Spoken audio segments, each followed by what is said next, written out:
เนื่องในวาระโอกาสซึ่งเราสมมติกันว่าส่งท้ายปีเก่าต้อนรับปีใหม่เพื่อความเป็นสิริเป็นมงคลให้แก่ชีวิตของพวกเราและจะได้น้อมนำเอาธรรมะในเรื่องมงคลละสุขมาอธิบายให้ฟังเขาคือจะเคยได้ยินอยู่เนาะเพราะว่าพวกเขาเคยทำกันมาตลอดบัวสิขึ้นบ้านใหม่จนเพื่อนใหม่เอียงแต่แล้วแต่เขาสิมักสูตรปริตะมงคลเมื่อนี้ก็สูตรด้วยนะแต่ว่าเป็นภาษาบาลีบ่ได้แปลเขาก็เลยได้แต่บุญเลยบ่ได้กุศลพอบุญกับกุศลมันคนละอย่างกันเลยแต่ว่าเขาเอาร่วมกันเลยเฮ็ดบุญเฮ็ดกุศลได้ผลว่าสิได้พระอานิสงส์ผลว่าแบบเท่ๆเลยแต่ของจะแปลว่ายังบ่ฮู้เลยพอรวมกันนั่นบุญคำหนึ่งกุศลคำหนึ่งอานิสงส์คำหนึ่งเด้เป็นเรื่องโดยกันบุญส่วนหลายเฮาสิเว้าโดยผลผลเนี่ยได้เป็นคนร่ำคนรวยโอ้บุญเขาหนอเพิ่นว่าอันเอาผลมันตัวเป็นคนสุขังมังมีโอ้บุญเขาหนอเพิ่นว่าอันนั้นเป็นผลเว้าโดยผล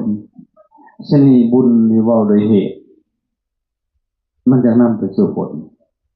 เพราะโดยเหตุคือการทำความดีโดยกายโดยวาจาโดยใจอันนี้เหตุได้เป็นของบุญก็โดยผลคือความสุขกันแน่นอนเนาะคิดดีทำดีมันจะมีความสุขอยู่แหละในขณะที่คิดนะในขณะที่กระทำเด็กชนิดกุศลเด็กกุศลมาจากคำว่ากุศโลภาวะคือความสละในสิ่งที่คิดที่ทำถอยคำที่เก่าสละส่วนนั้นให้บุได้กุศลคือบุได้ความสละ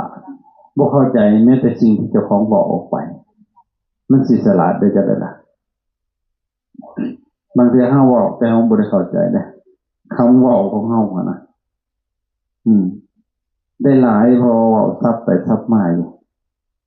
ภาษาลาวเฮาได้มาจากภาษาบาลีสันสกฤตแต่เฮาแยกบอกว่าอันใดเป็นบาลีอันใดเป็นสันสกฤตบ่ฮู้เลยแต่แสดงว่าบ่ได้กุศลคือบ่ได้ความสละนะแต่สมัยก่อนพระอาจารย์ก็บ่ฮู้คือกันแต่เขาเป็นคนเดี๋ยวนี้เศร้าเป็นคนนะเป็นพระนะเขาพระกับคนต่างกันเด้ต่างจังได๋ที่เราให้ฟังมีข้าวครั้งนึงสมัยพระอาจารย์เป็นพระหนุ่มๆยังบวชใหม่เด้เป็นพระน้อยเดี๋ยวนี้พระใหญ่นะบวชใหม่ๆได้พรรษาครึ่ง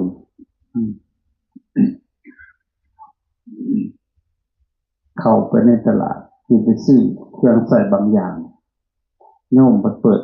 เพิ่มใหม่นะเขาเฮียนพวกวัยรุ่นผู้แก่ผู้สาวเขาเลยสนั่นอยู่เว้ยเขามาเต็มมวนนะเขาสิเขาสิโคมอาตมาก็รีบบักจังแก่จังๆเลยเขาเลยตื่นบ้านโอ้ยงามเลยพุ่นน่ะพระกูเดียวว่าเป็นคนพุ่นน่ะเอ้าเดี๋ยวกูนี่บ่เป็นคนจักมาตายยังว่าเอ้ามันมาหายเฮาอีกว่าเพิ่นสิโคมเฮายังบ่แล้วเพิ่นยังหายอีกเป็นพระบ่แม่นคนแล้วก็ได้จากมื้อนั้นบ่กล้าเข้าตลาดเลยบาดพระบ่แม่นคน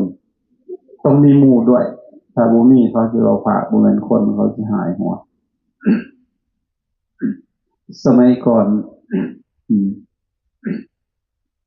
บ่ฮู้คือกัน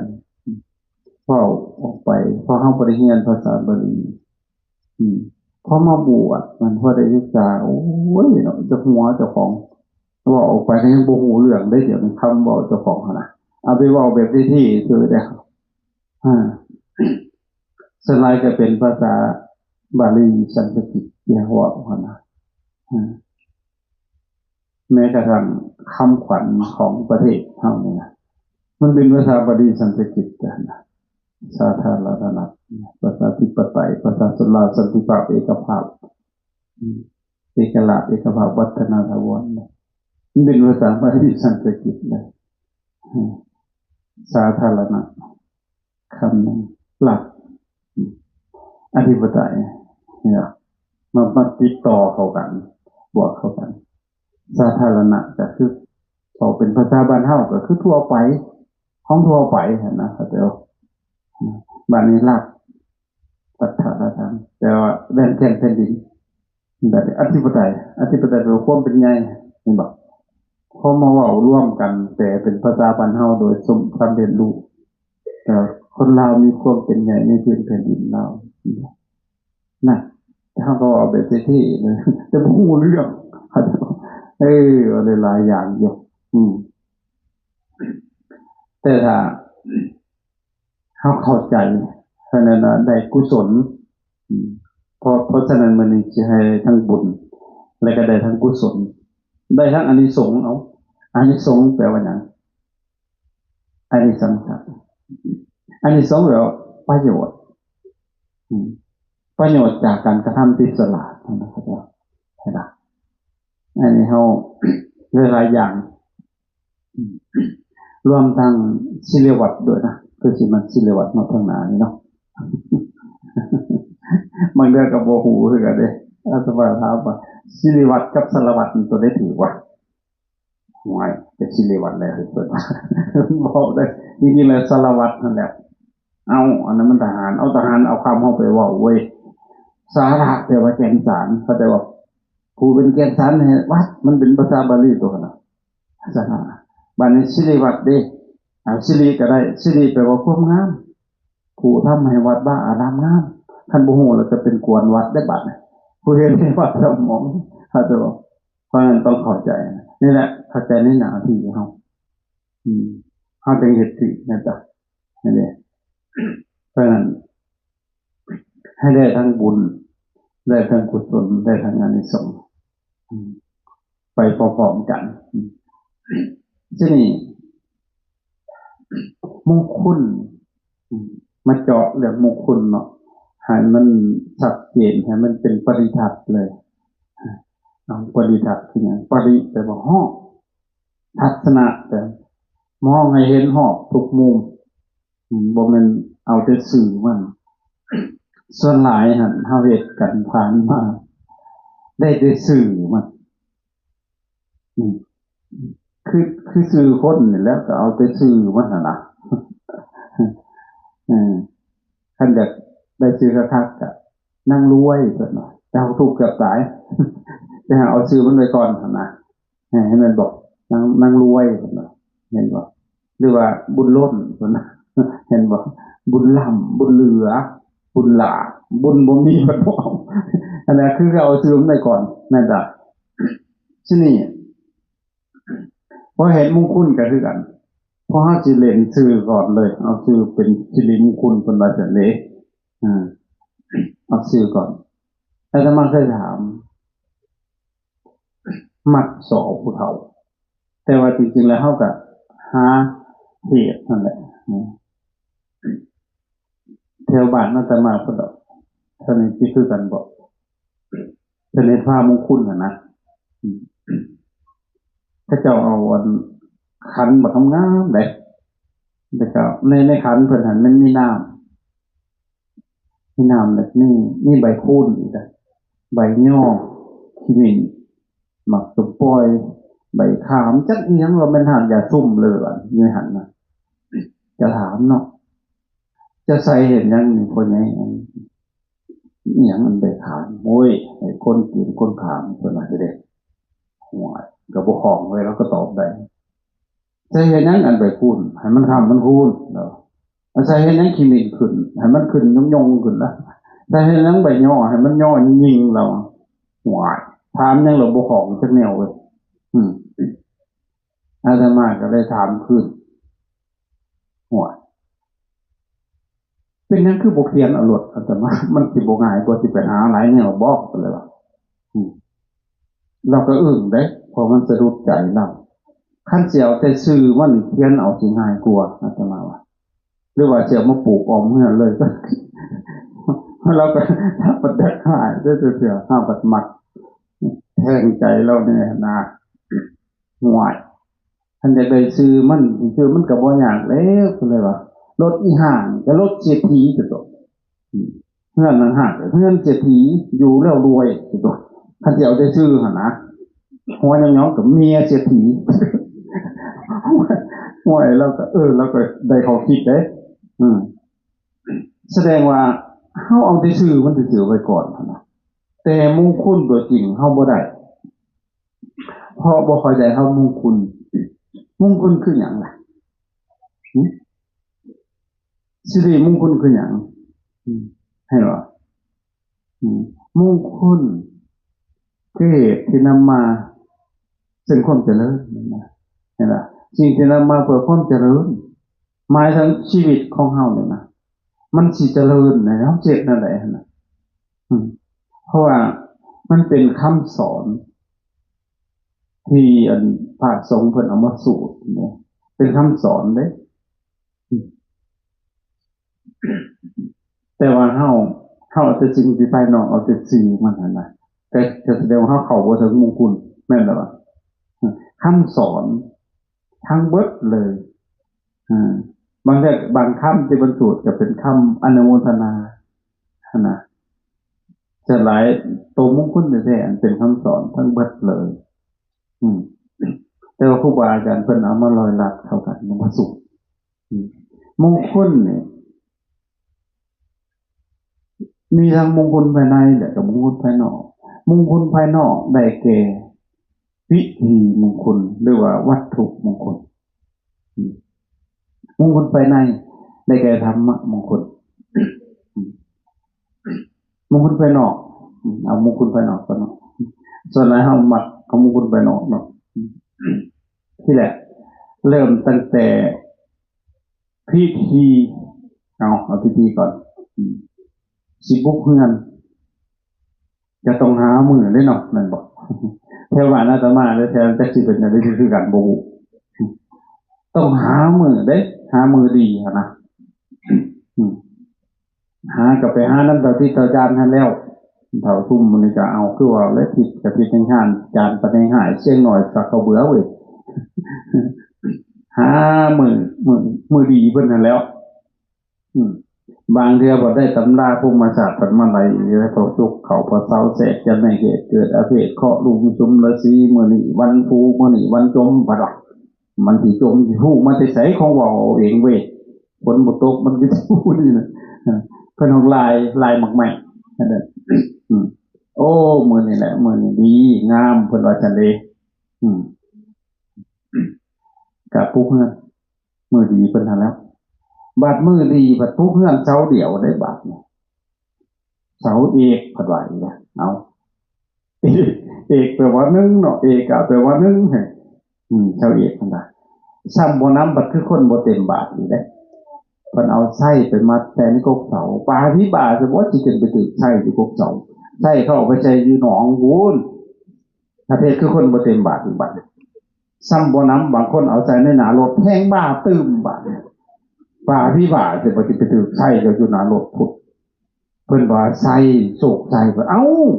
เทียนเอาสิบ่ดีบนรถนี่มีไส้สิตัวปฏิบัติไส้ให้มันหนักเสียงหั่นเฮ็ดบ่อะไรเฮ็ดคือคนบ่เต็มบาทก็แสดงว่าเอาแต่ชื่อมันซื่อๆหั่นนะมือดีหั่นนะบางเทื่อปีมาลงเพิ่นบ่พุกเงินได้แต่ว่าอาตมาแล้วนี่สิเป็นคือกันบ่เดี๋ยวสิ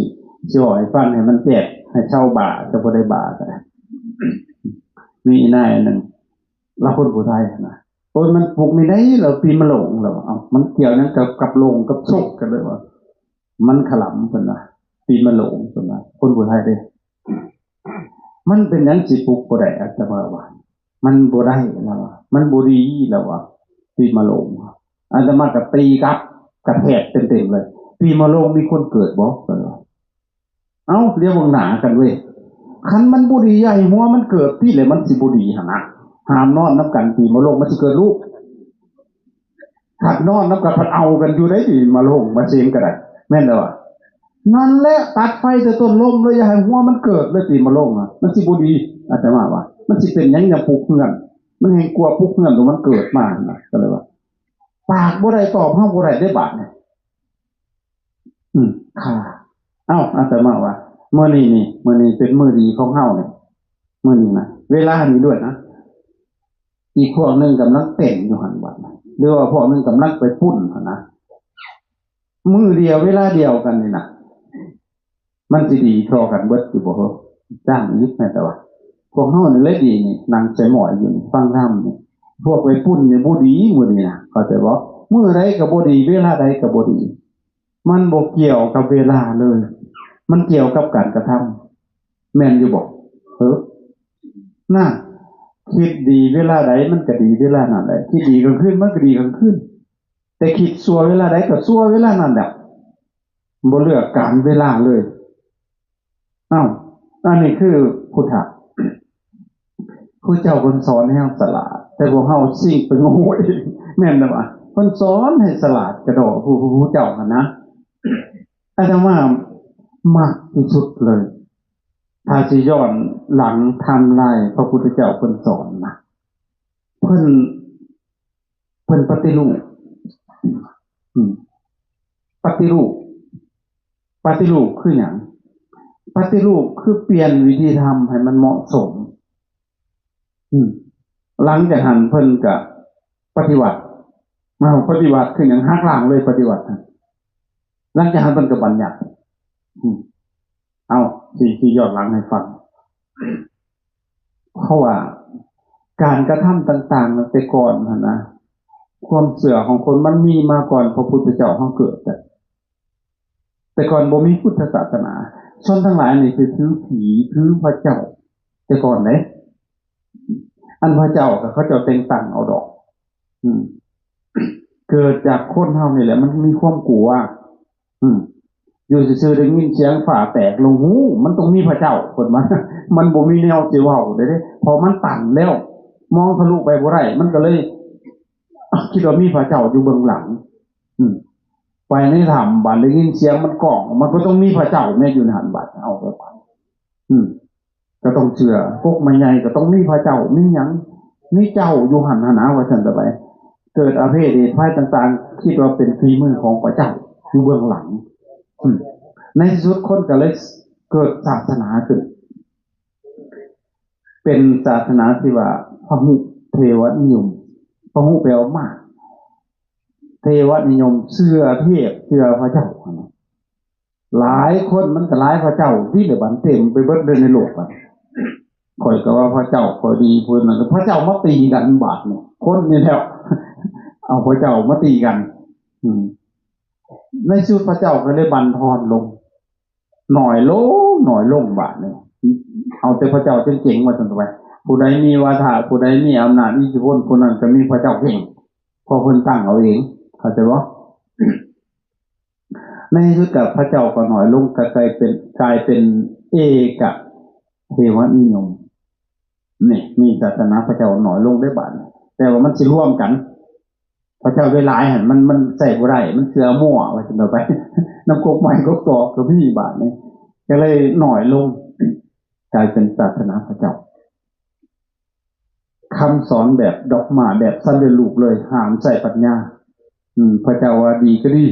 ห้ามเถียงนี่เห็นบ่เป็นระดับเทวนิยมแต่พระเจ้ามาตรัสรู้บ่แม่นเทวนิยมได้บ่กรรมนิยมได้บ่เชื่อกรรมเด้กรรมคือหยังคือการกระทำคนเฮาสิประเสริฐเลวทรามโพธิสกุลหาบ่ได้นะสัจจาวัสโลโหตินะสัจจาโหติธรรมโนจะประเสริฐเลวทรามมันอยู่ที่การกระทำการกระทำของเฮาจะเพิ่นเรียกว่ากรรมมันคือการกระทำแต่พวกเฮาเพ่งไปในทางบ่ดีรู้ได้กันว่ากรรมล่ะกรรมเป็นคำกลางๆบ่ทันดีบ่ทันชั่วคือกันกับคนนี่แหละยังบ่ทันแยกเพิ่นน่ะคน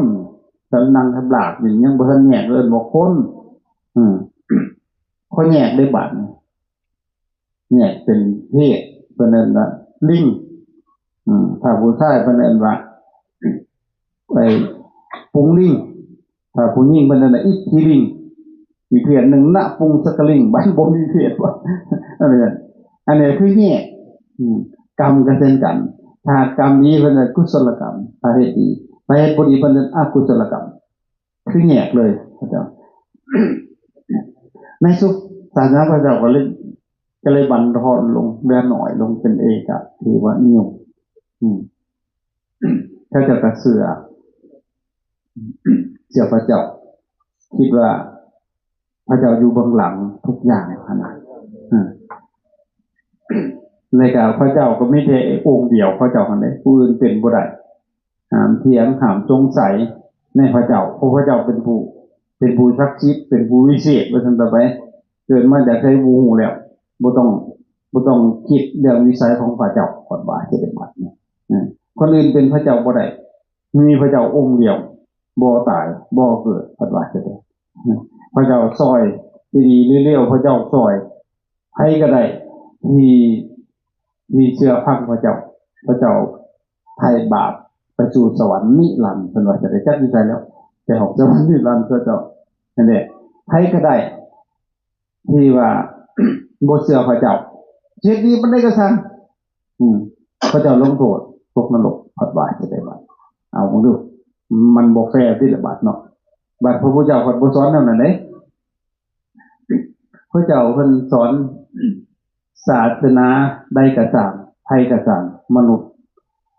ถือว่าเป็นเพื่อนร่วมทุกข์เกิดแก่เจ็บตายในวัฏสงสารอันนี้บ่มีเวรบ่มีภัยบ่มีเบียดกันหั้นนะแต่ว่าถ้าทุกคนมาปฏิบัติตามหนทางที่พระพุทธเจ้าเพิ่น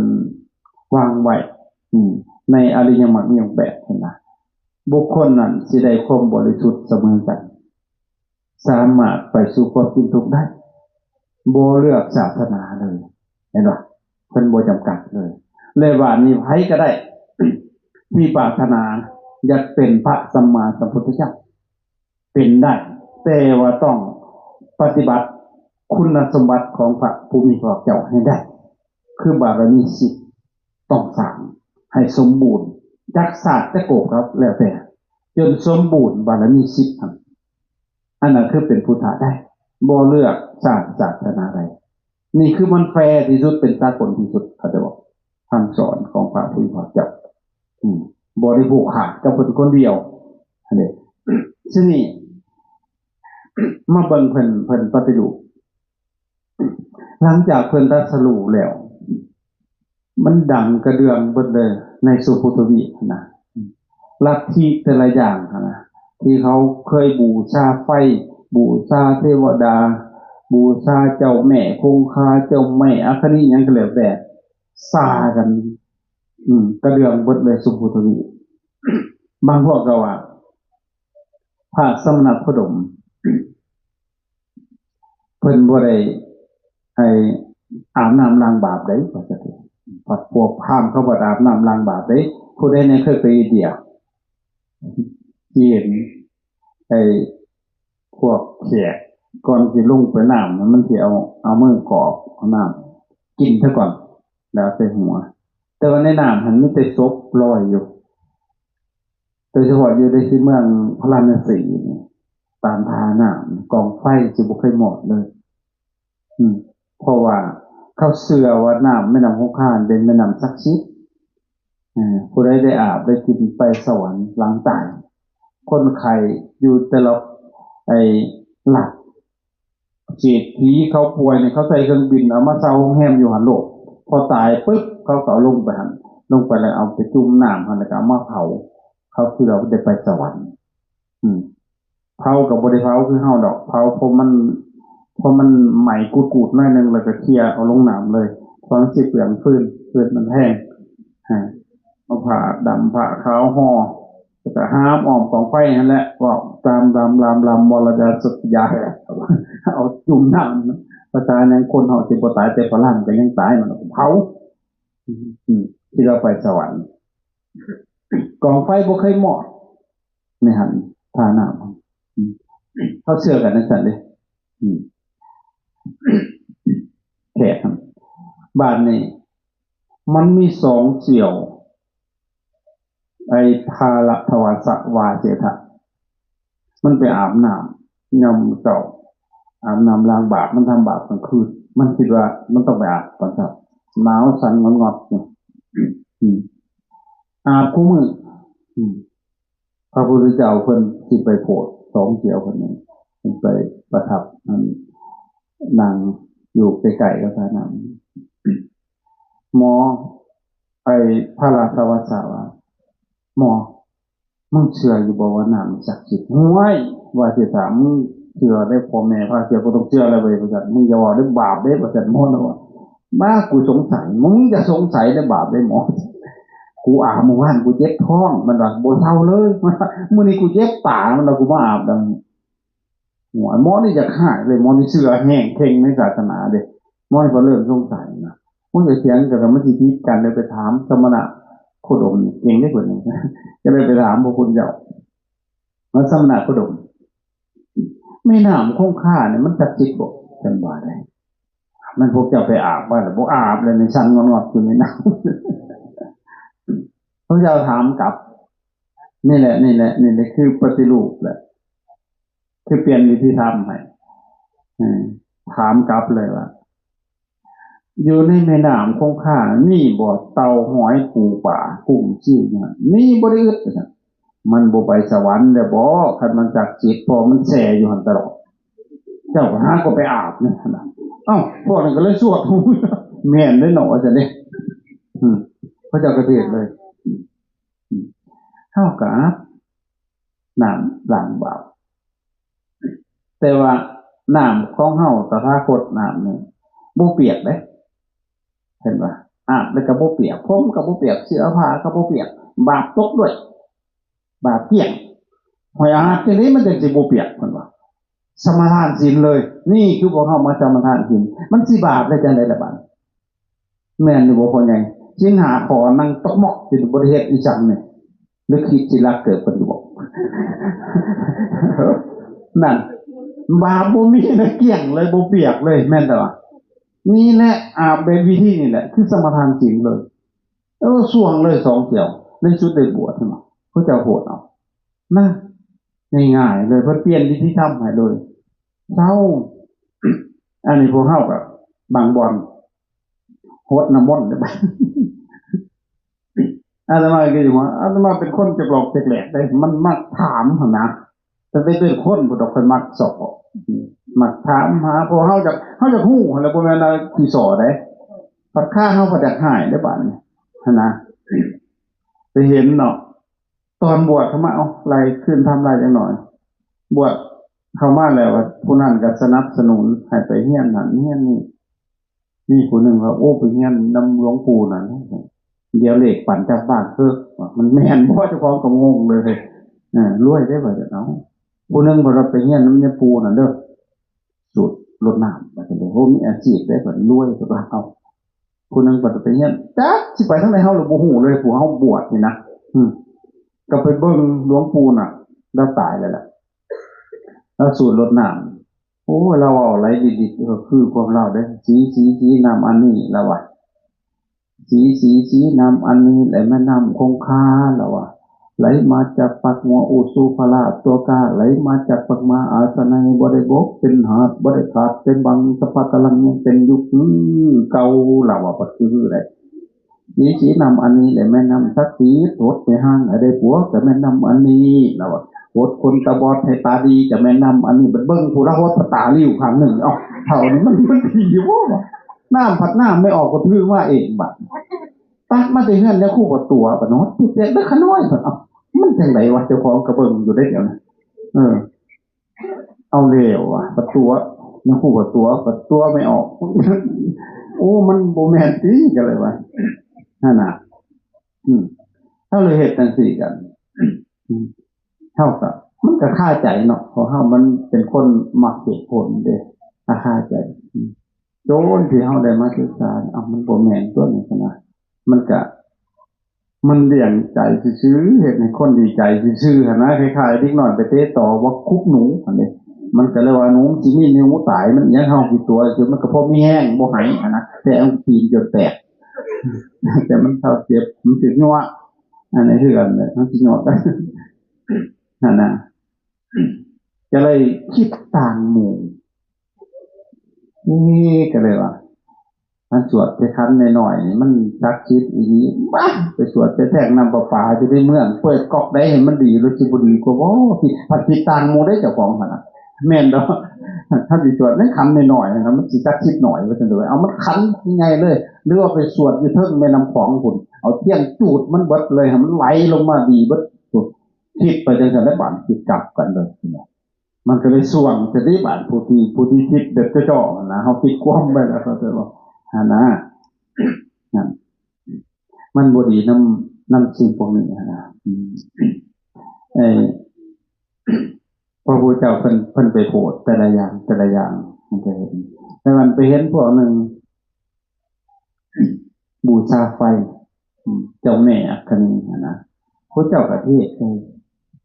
สิไปบูชามีหยังไฟเพิ่นน่ะมีแต่มอดมันทันทีมันไหม้หัวเฮาอยู่ตลอดเพิ่นว่าจังได๋นี่ตานี่จะเป็นไฟลุกเป็นไฟตาหูดังลิ้นกายใจนี่มอดมันลุกเพิ่นบักจักขุตาเนี่ยเป็นโหจักขุปุรณะกัมมังโสตะปุรณะกัมมังชิวหาปุรณะกัมมังคานะปุรณะกัมมังกายะปุรณะกัมมังมโนปุรณะกัมมังมันเป็นไฟบ่ได้ทุกมื้อตาเห็นโหก็ลุกเป็นไฟได้อยากได้แม่นบ่ล่ะหูได้ยินเสียงนี่ก็ฮ้อนลุกเป็นไฟหูก็ฮ้อนเสียงก็ฮ้อนดับมันพี่เดี๋ยวสิไปบูชาหัวมันนั้นแม่นบ่มันมีอยู่นำเฮานี่นะไฟน่ะพกเบิดเลยเพราะฉะนั้นไฟแห่งสูงผมสปาร์กกันอยู่ตลอดนะเวลาจะได้ยังตึกโดดใจนะเวลาโกรธยังตึกจนแขนตายน้ำละมอดมันไปนี่นะครับเด้อเฮาก็สิไปหาบูชามันนะเห็นบ่มันใจคักๆเลยนั่นแหละก็ไปตัดกรรมตัดเวรเพิ่นว่าตัดไม่ใช่ตัดอยู่ในนี้ในตาในหูในดังในลิ้นในกายในใจตัวนี่แหละก่อให้เกิดกรรมเกิดเวรเห็นบ่ตายเห็นหูอยากได้นี่เวรที่เกิดจะได้บาปซุมื้อเพิ่นแห่งคักอันดาวเท่าใดเพิ่นว่าเพิ่นบ่รู้ว่าซื้อเท่าใดได้เดียวนี่นะแม่นแต่ว่าดาวฮอดหูดังซุมื้อดาวฮอดที่เพิ่นก็ดาวได้จักกลายเป็นงดงวดดาวฮอดแขวบางคนน่ะถอนออกแล้วมาหัดยิ่งอยู่นั่นแหละกลายเป็นงวดอีกได้น่ะนั่นแหละเพราะเขาหัวเพิ่นยังบ่ฮู้ใครจะว่าตัดอยู่ไสตัดอยู่ในสติสัมปชัญญะบ่เอาดอกมันบ่มีเงินรถก็ดีมันสิเป็นหนี้เขาอันนี้ไปหากู้เงินกู้ก็เป็นเงินกู้บ่ว่าที่หมายจะเป็นหนี้เขาบาดนี้เขาหัวซะตัวตัดอยู่ในนี้มีสติสัมปชัญญะดีเข้าใจบ่บ่ต้องไปบูชาไฟบูชาอีหยังมันดอกบางคนก็ไปบูชาเทวดาแต่ว่าเคยอยู่ประจักษ์แนวซุ่มนี่ก็เอาดอกไม้เข้าย่างเขาดอกบูชาหัวมันนั่นเทวดานะพระพุทธเจ้าเพิ่นว่าบ่ต้องไปบูชามันดอกเทวดาเฮาก็เป็นเทวดาได้เอาคุณสมบัติคุณธรรมของเทวดามาใส่ใจเฮานี้ทำที่เป็นเทวธรรมมีจักอย่างมี2อย่าง1หิริ2โอตตัปปะหิริโอตตัปปะสัมปันนาที่สุดเลยหิริแปลว่าความละอายโอตตัปปะความกลัวต่อบาปเอามาใส่ใจเฮานี้คันผู้ใดมีหิริผู้นั้นทำบาปบ่ได้ดอกท่านสิไปรักพนาอายท่านสิตัวกันอายหั่นเด้เขาจะบอกมันสิทำบาปได้จังได๋แหละมันมีหิริมันมีความละอายเฮ็ดแนวบ่ดีโอ้ยน่าอายเด้บางคนสิเฮ็ดแนวบ่ดีพยานคนเห็นเพิ่นเพิ่นบ่แม่นคนจะบอกตาเพิ่นจองหน่วยมืดโลกๆอยู่หั่นน่ะบ่อยากพยานคนเห็นเพิ่นว่าเอ้าแสดงว่าเจ้าของบ่แม่นคนเด้แม่นดอกฮะพอมันขาดหิริเด้ถ้ามันมีหิริโอ้มันทำบ่ได้ทำบาปบ่ลงนั่นต่อมามีโอตตัปปะคือความกลัวย้านต่อบาปนั่นเด้เข้าใจบ่มันสิทำได้จังได๋แหละเป็นเทวดาแล้วตายไปมันทิโตเทวโลกัสมิโมทันติกรรมจำเนี่ยเฮาก็สิไปเพิ่นในเราเทวดาดังจากจุติไปถ้ามีธรรมซุ่มนี้อยู่บ่ต้องไปบูชาหัวมันดอกเทวดานะเขาจะว่าเฮาเป็นเทวดาซะเองเลยบางพวกก็บูชาพระพรหมอย่างเช่นพ่อแม่ของยานสารีบุตรเพิ่นบูชาพรหมได้เคารพพรหมสุดท้ายว่ายานสารีบุตรไปโปรดก่อนเพิ่นสิดับขันธ์นิพพานเพิ่นไปโปรดแม่เพิ่นเพราะฉะนั้นเฮาอยากไปเป็นพรหมเฮาก็บ่ต้องไปบูชาหัวมันดอกพรหมหั่นน่ะเจริญฌานให้เกิดเจริญสมาธิภาวนาให้จิตสงบจนเข้าไปถึงรูปฌานป ประกอบด้วยองค์หาวิตกวิจารปิติสุขเอกตาถ้ามันบ่เสื่อมตายไปแล้วจุติไปแล้วสิไปเกิดอยู่ในพรหมโลกพรหมปฏิสัสสะพรหมปโลหิตามหาพรหมนี่ปฐมฌานที่1แค่นั้นแหละไปเกิดทำเลยถ้าทำบ่เสื่อมมันสิไปบูชาหัวมันนั่นแหละแม่นบ่นั่นมันเฮ็ดได้เข้าใจบ่เอาคุณสมบัติของพรหมนี่มันใส่ใจเฮานี่ถ้ามันเกิดเป็นคนหรือเป็นมนุษย์รักษาศีล5ให้ดีถ้าพวกเจ้ารักษาศีล5ดีมันเกิดเป็นคนถ้าศีล5บกพร่องเป็นบางข้อก็สิแตกต่างไปคนเป็นมนุษย์บางคนก็ขี้ร้ายคนขี้ร้ายส่วนหลายหั่นน่ะรักษาศีลบ่ก็ได้เห็นบ่บางคนก็พิการแสดงว่ามักขาดสติปัญญาบางคนก็สมองบ่ค่อยดีแสดงว่ามักดื่มแอลกอฮอล์ได้มักดื่มพวกของเสพติดได้พวกนี้นะสมองบ่ค่อยดีเด้บำบ่เปิดเข้าใจบ่มันสิเป็นจังซั่นด้วยวิบากกรรมที่รักษาศีลบ่ดีนี่แหละนี่พระเจ้าเพิ่นปฏิรูปเลยเพิ่นเปลี่ยนวิธีทำให้นะเปลี่ยนวิธีทำให้เลยเป็นสอนนั่นแหละแต่คนทั้งหลายก็เข้าใจแล้วก็ปฏิบัติตามก็ได้รับผลถ้าเอาอย่างผู้เจ้าเพิ่นปฏิรูปหลังจากนั้นเพิ่นก็ปฏิบัติปฏิรูปมันบ่แม่นทำลายคือเปลี่ยนวิธีทำให้สมมุติเฮาเคยทำนั่นมันเปลี่ยนวิธีให้เลยเข้าใจบ่มันก็ได้ผลเลยนะแต่ปฏิบัตินี่โหปีนเลยหลายบาทเพิ่นปฏิบัตินั่นใดเพิ่นหักล้างเลยทฤษฎีที่ว่ามันบ่ถูกขนาดอย่างเช่นเขาเห็นว่าโลกนี่มันเที่ยงมันเป็นอนัตตานะอย่างเช่นพวกพรหมมีสมัยหนึ่งเพิ่นไปโปรดพระกระพงพระพุทธเจ้าพรหมมันคิดว่าโลกมันเป็นอมตะมันเป็นจังซี่ตลอดไปเพราะพรหมมันอายุยืนได้อรูปพรหมผู้ที่ได้ฌานสมวัตตัวที่8นะเนวสัญญานาสัญญายตนะอายุยืน 84,000 กับมันก็เคียวว่าโลกนี่เที่ยงที่ละบาดนะพระเจ้าโอ้พรหมนี่เห็นผิดแล้วเพิ่นไปโพดเลยตอนที่มันตรัสรู้นั่นแหละเพิ่นไปโพดพระกระพงพอเขาตรัสรู้แล้วมันก็มองว่าเฮาสิไปโพดไผวะเล็งญาณของเพิ่นสิไปโพดอาจารย์อาลาลาดาบทอุทกดาบทปรากฏว่าอาจารย์เสร็จแล้วตายแล้วว่าสิไปโพดไปน้องจะเร่งไปสิไปโพดนั่นปัญจวัคคีย์ทั้ง5มีโกณทัญญะบอกปะปัตติยะมหานามะอัจฉิอยู่ใส่บาทเนี่ยอยู่ป่าอิสิปตนะนิขะธัญวันอยู่เมืองพาราณสีนะพอดำริจังซี่ก็ที่เสด็จไปเลยเผอิญในขณะที่กลับไปที่จะเล็กไปพระเจ้าพ่อพวกมุนีได้ป่านซาตาคริยักเทมวันดยักหยัก2เสี่ยวแต่ศาสนาพระพุทธเจ้าองค์ก่อนเพิ่นออกมาบวชในทายพุทธันดรก่อนพุทธกาลออกมาบวชแล้วสละหลักสมบัติให้ดูแล้วก็ออกมาบวชเพราะว่าอยากประพฤติปฏิบัติอยากศึกษาศาสนาในศาสนาสิเบิดไปเมื่อบวชแล้วก็ถามอาจารย์ธุระในศาสนามีจักอย่างครูบาอาจารย์บอกว่ามี2อย่าง2อย่างนี่หยังไง1คันธาธุระ2วิปัสสนาธุระ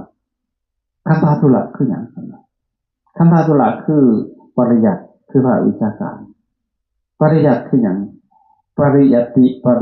แต่ว่ารอบยัตติศึกษาโดยหอบหมายถึงพุทธพจน์ขอทำเป็นในพระไตรปิฎกอัตถกถาจารย์ดีกาจารย์อนุดีกาธรรมอธิบายคำสอนต่างๆอันนี้คือเป็นปริยัติคือเป็นวิชาการแต่วิปัสสนาธุระได้คือหยังคือต้องเอา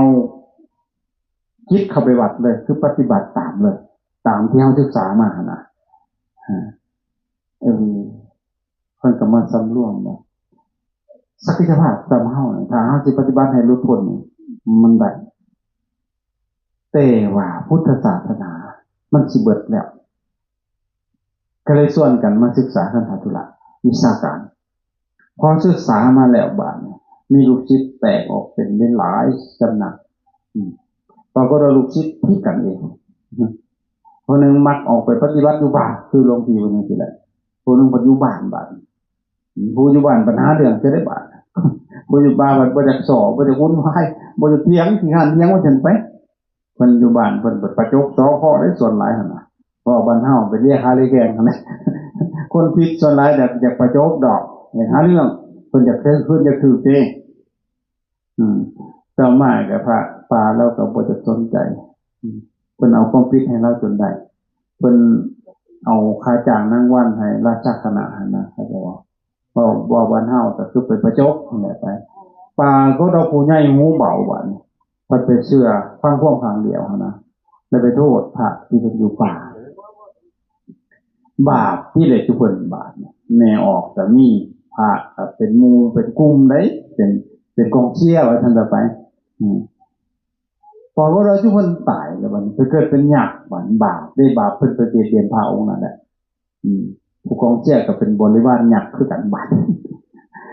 ก็เลยตกลงกันว่าโอ้เนาะถามมีหยังดีๆบอกข่าวกันเด้อเพิ่นว่ายักษ์ทั้งหลายหั่นน่ะพระพุทธเจ้าตรัสรู้แล้วปัทวีบาทตำไดเขาคือไม่รู้สั่นจะเทือนดอกไม้ออกนอกฤดูกาลมันเป็นเหตุเลยนี่เป็นพระพุทธเจ้ามันตรัสรู้ทั้งสองเจ้าก็ไปหากันแล้วกันคุยกันแล้วก็จังได๋มาดักหลักพระพุทธเจ้ามาฟังธรรม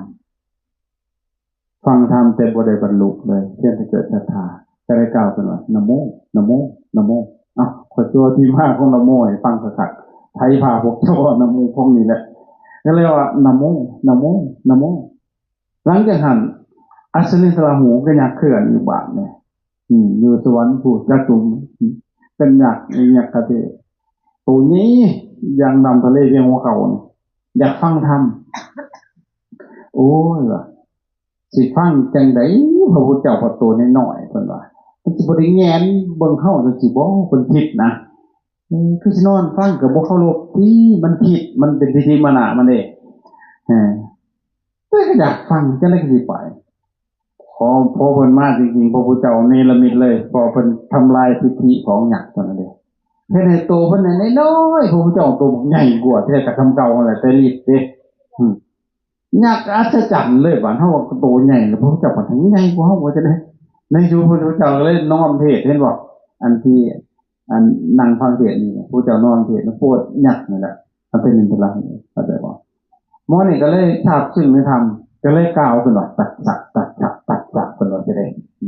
แล้วพระเจ้าก็เสด็จต่อไปมุ่งหน้าไปสู่เมืองพระราณสีก็เลยพ่อพานี่สองพี่น้องอีกเด้ไอ้พันลิกะตปุสสะพวกข้าขายผ้าพอเห็นพระพุทธเจ้าอินทรีย์พุทธพองก็เลยเกิดความเหลื่อมใสก็เลยถามว่าธรรมะบวชให้ผู้ใดอุทิศผู้ใดไปเป็นผู้เป็นอาจารย์เพิ่นทันเลยพระเจ้าก็ท่านก็เลยเพิ่นตรัสรู้เองบ่มีครูนะบ่มีอาจารย์เฮาเป็นสัพพยุฮู้ทุกสิ่งเห็นทุกสิ่งพุ่นนะก็เฮ็ดให้ฟังแล้วก็ก่อนจากเพิ่นก็หยิบเอาพระเกศาใส่มือสองพี่น้องภายในสองพี่น้องเขาเจ้าก็เลยเอาไปสร้างพระเจดีย์ไว้ที่เมืองอุปราหลังจากนั้นก็เสด็จไปสู่เมืองพาราณสีแล้วเขาจะเกิดศรัทธาเขาจะก็เลยกล่าวขึ้นอีกได้บัดหมอในวานาโมแหละหมอยักษ์หมออันไอ้สองเจียวยักษ์แต่หมออันอัศนินทหูก็กล่าวว่าตาสาหมอนี่กล่าวว่าภควโตหมอสองพี่น้องหลังจากนั้นก็พระอินทร์ธิราชมาฟังธรรมอีกพระอินทร์ได้มาฟังธรรมพอทราบซึ่งแต่บ่ได้บรรลุก็เลยกล่าวว่านะโมตัสสะภะคะวะโตพระอินทร์ก็เลยกล่าวอะระหะโตพระอินทร์ธิราชหลังจากนั้นพระเจ้าก็เสด็จไปโปรดพระกัปพงศ์ถึงมันมีอายุยืนนะมันเห็นผิดประโลกมันเที่ยงพระเจ้าว่าโลกนี้มันบ่เที่ยงมันเป็นอนิจจังมันบ่เที่ยงแต่พรหมมันก็แจ้วว่ามันเที่ยงพออายุมันยืนคุยกัน พรมหน่อยพรมใหญ่ก็คิดว่าพระพุทธเจ้าไปเฮียนน้ำลูกพี่เพิ่นว่าซั่นเด้สมณะโคดมมาเอาล่ะลูกพี่เฮาต้องใหญ่กว่าเพิ่นว่าซั่นเด้เพิ่นคิดเองในจุดเว้าทบกันไปกันมาผมก็ขี้คร้านว่าน้ำสมณะโคดมหายแวกเข้ากีบแม่เพิ่นไปลี่อยู่ในเม็ดได้พุ่นน่ะพระพุทธเจ้าเพิ่นก็ไปอยู่ไสก็บ่รอดญาณทัศนะของเฮาดอกผมว่าซั่นเด้ในสุดผมก็เลยยอมโผล่ออกมาหลังจากนั้นพระเจ้าว่าเฮาสิทำความเป็นไอ้อนัตตาให้เจ้าเบิ่งว่าซั่นเว้าแล้วก็หายแทบบ่เห็นแต่ได้ยินแต่เสียงพระเจ้าเทศน์อยู่บ่เห็นโตผมก็เงือกง้ออัศจรรย์เลยบาดนี่ในสุดพระเจ้าปรากฏตัวให้เห็นเดินจุกมในหน้าผากผมบาดผมก็เลยยอมบาดก็เลยพร้อมกันกล่าวได้บาดนี่หันธรรมยังพุทธะภควโตปุปภาคณมกรังกโรมะไปมาเถิดพวกเราทั้งหลายมากล่าวคำโน้มน้อมพระศาสดาอันเป็นบุพภาคเบื้องต้นกันเถิดนะโมตัสสะภะคะวะโตอะระหะโตสัมมาสัมพุทธัสสะเนี่ยรวมกันจังได้นะโมนั่นน่ะเข้าบ่ฮู้ว่าผู้ใดพาเว้าก็เว้าตามนั่นอันนี้พระพุทธเจ้าเพิ่นหักล้างอัตตาตัวตนด้วยธรรมด้วยเหตุและปัจจัยเพิ่นเรียกว่ากระแสปฏิจจสมุปบาทคือเหตุปัจจัยนั้นล้วนมันก่อเกิดแต่ละอย่างเพราะความบ่ฮู้เพราะนั้นอวิชชาคือความบ่ฮู้อะแปลว่าบ่วิชาแปลว่าฮู้บ่ฮู้ในที่นี้บ่แม่นบ่ฮู้หยังเลยเด้บ่ฮู้ตรงชัพพวะเข้าใจบ่มันเลยเกิดสังขารมันปรุงแต่งเลยสังขารขันธ์ปรุงแต่งสังขารก็เลยต่อให้เกิดวิญญาณบ่แม่นเป็นผีไดในพุทธศาสนาบ่แม่นผีหรือวิญญาณวิแปลว่าแจ้งญาณะแปลว่าเห็นให้แจ้งคืออย่างเช่นตาเห็นหูเพิ่นจักขุวิญญาณนี่ตาเนี่ยมันมีหน้าที่เบิ่งแต่หูซื่อไดไปเบิ่งเสียงบ่ได้ฮู้เรื่องได้ตาเข้าใจบ่นั่นแหละจักขุวิญญาณแต่พอหูได้ยินเสียงโสตวิญญาณดังได้กินคานวิญญาณลิ้นได้รสชิวหวิญญาณกายได้สัมผัสกายวิญญาณใจมโนวิญญาณให้บ่ยังคู่เอาไปสูตรอยู่มโนวิญญาณังธาตุยาตังสัมปยุตตะกานังจะธรรมะอารมณปัสสะวิญญาณังปัสสะที่ไปสูตรเพราะเรื่องชุ่มมันนี่แหละเข้าใจบ่มันแม่นผีวิญญาณนะครับแต่ว่านั่นน่ะอวิชชาเป็นตัวเกิดสังขารเป็นตัวเกิดวิญญาณเป็นตัวเกิดนามรูปเป็นนามเป็นรูปเป็นตัวเป็นตนนะนามรูปเป็นที่เกิดในสลายตนะคืออย่างชาเดียวหกอายตนะหกในหกนอกหกในเพิ่นเอิ้นว่าอินทรีย์คือความเป็นใหญ่ทั้งนอกเพิ่นเอิ้นว่าอารมณ์มากระทบกันปุ๊บเพิ่นเอิ้นว่าผัสสะเป็นตัวให้เกิดเวทนาแปลว่าเสวยอารมณ์นะถ้าพอใจเพิ่นเอิ้นว่าสุขเวทนาถ้าบ่พอใจเพิ่นเอิ้นว่าทุกขเวทนาอยู่ซื่อๆเพิ่นเอิ้นว่าอสุขมาทุกขาบ่สุขบ่ทุกข์อย่าคู่สูตรตลอดดอกสุขายะเวทนายะสัมปยุตตาธรรมะคือทุกข์อทุกขายะเวทนายะสัมปยุตตาธรรมะคือบ่ทุกข์อสุขมาทุกขาบ่ทุกข์แล้วก็บ่ทุกข์โอ้มันเป็นธรรมบักดีๆพุ่นได้แต่เฮาบ่ได้แปลเฮาก็มาสูตรสุดท้ายก็เอาเงินมาจบไปเลยมันบ่เข้าใจนี่แหละเพื่อนางหลังผัสสะเป็นต้นให้เกิดเวทนาเป็นต้นให้เกิดตัณหาทุกความอยากตัณหาเป็นได้เกิดอุปทานเป็นภพเป็นชาติได้สลามมรณะทุกข์มรณะอุปยานี่แหละเป็นหักหลังตัวนี้พระพุทธเจ้าปีนเลยหักหลังเลยด้วยกระแสปฏิจจสมุปปนธรรมโอ้มันก็เข้าใจยากอยู่ได้เนาะอันนี้เนาะมันเป็นธรรมะขั้นสูงแต่ก็อย่าฝ่ายที่เห็นเข้าใจว่าหลังจากเพิ่นก็บัญญัติไปบัญญัติคือหยังก็ตั้งขึ้นเอามาสอนเอาปริยัติขึ้นมาสอนพวกเขานี่ระบบการของพระเจ้าเอาสิ่งที่มันมีอยู่มันเห็นอยู่มาสอนนะครับแต่ว่า มันขามลวงเลยสิ่งที่พวกเราเข้าใจที่งมงายนะแม้กระทั่งไอ้พวกพิธีรีตองพวกเลิกหานาทีอืมพวกเก็บพิธีอหย่างต่างๆนะคือขามลวงไปเลยนะ